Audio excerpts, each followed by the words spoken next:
Hi, welcome back to the channel. So today I kind of wanted to go over what tax-free savings account is, since like there's a lot of information online for a lot of people to go through. But basically, what tax-free savings account is it's a government registered account.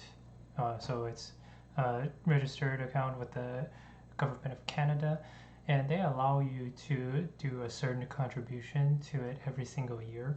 So once you're above the age of 18, you'll be able to do a certain amount of contribution to this account. And what this account does is basically it holds all of these items in it. So you have a GIC here, which is a guaranteed investment certificate, and then you have mutual funds, and then you have a savings deposit. Now, a savings deposit here, you only get 1%. So I'm gonna write some text here. So here, most TFSA saving deposits is around 1%. It could be higher, it could be lower, depending on the time of the economy, things like that. For mutual funds, not a lot of people actually go for this because you do have something called like the MER, so it's like the management fee, and it goes with the stock market. It goes up, it goes down. It's not always guaranteed that you're going to get a certain percent back. Guaranteed investment certificate, the percentage is pretty fixed, so you get anywhere between 1% to 2% and maybe like 3%, depending on what are you doing and things like that, which bank you're going for. It could be possible you get 2%, 3%, right? So a guaranteed investment certificate guarantees the principal, which means you will never lose whatever amount you put in. So let's say you have $1,000 here, you'll only get the interest, so you get 1,000 plus interest after a year, however many months. It could be a few dollars, but that's basically what a GIC is. You'll never go below $1,000. But in terms of mutual funds, it is possible that you started initially with $1,000, and then after a year, it like the market doesn't do well, it drops, and then you're paying MER, like your management fees. So what happens is your $1,000 is now worth $950, right? So not only are you losing money, you're not actually like gaining anything from doing this. You could have put this in like played your stock or whatever, and you probably would have done the same, right? So it's all hidden. You can't really do much about it. You just kind of open it up daily or like weekly. You just leave it in there for 10 years here, 10 years. So mutual funds is normally what you're doing there. Savings deposit is if you need it right away, but normally people don't put it in here because you can, depending on the type of your GIC, you can actually take it out. If it's cashable, redeemable, you can take it out whenever you want. There's something called a non-redeemable GIC. So here we'll make another part of this here. We have, let's say we have a GIC here. We have a couple of different GICs. So every single bank, every single institution has a non-redeemable one, redeemable GIC, and then there's also one that's they put in as like cashable, and then they also have some that's like redeemable. So in my opinion, these three types, there's no real difference. Some of these are higher in terms of like the percent, and some of them are lower. Cashable ones are normally lower in percent because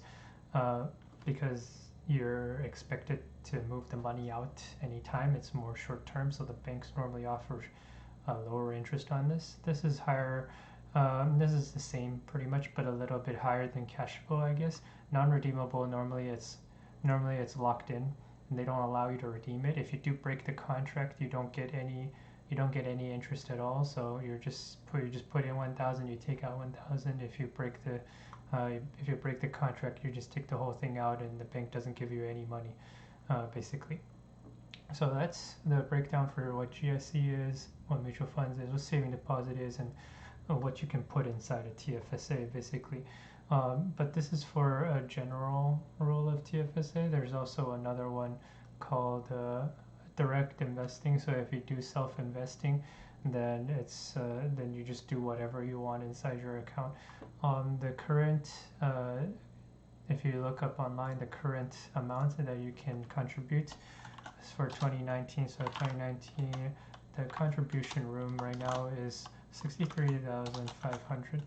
So you're able to put in this amount of money inside your tax-free saving. It doesn't matter what it's invested in, what you're doing with it.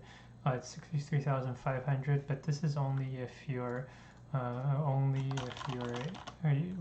18 in 2013, because that's when the tax-free savings account came out. So if you just turn 18, then you won't be able to get this. You won't be able to get this amount right here. You'll only be able to get whatever the amount is. And this is a simple breakdown. Obviously, there's more stuff to it. So let's get ahead and delete some of this stuff off the board.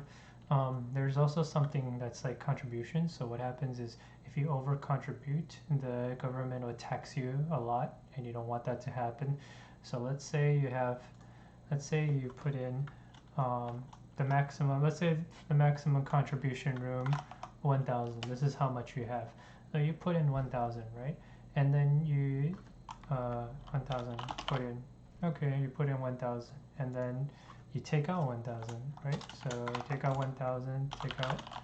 Now there's nothing left inside your tax-free saving, $0. So then you want to put it back in the same year. So this is all 2019.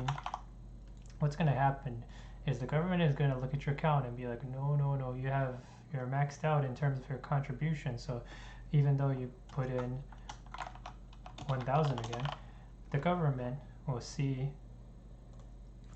that you contributed 2,000. And how does it work? It's basically 1,000 plus 1,000. Okay, let me make this right here. 1,000 plus 1,000. All right, so that's an easy breakdown. So that's why the government is going to be like, oh, you put in too much for this year, so we're going to have to tax you until you take it out. But a really interesting thing is, let's say your maximum here for this year right now currently is 63,500. Whatever you grow inside here, this amount. Let's say you're insane and you're pretty good at stock trading. You do whatever, and let's say you put it up all the way to 400,000, right? So now your tax-free saving has 400,000, right? So then the maximum room you have will be this new room over here, as long as everything is inside your tax-free saving. As long as everything here is inside your tax-free saving, so your new contribution room will be $400,000. So it just keeps growing and growing, and it's tax-free too. So that means the government cannot send you any tax basically. Like, you can just grow your investments nonstop inside here. So people just grow, basically. That's it. So that's a simple breakdown, and that's it for the tax-free saving. In the next video, I will be explaining on how a brief overview on how retirement saving plan works. It's also a government registered program, but I'm not going to get into like all the super nitty-gritty stuff. It's going to be a super simple highlight overview, just like this one here. And I'll see you guys in the next video.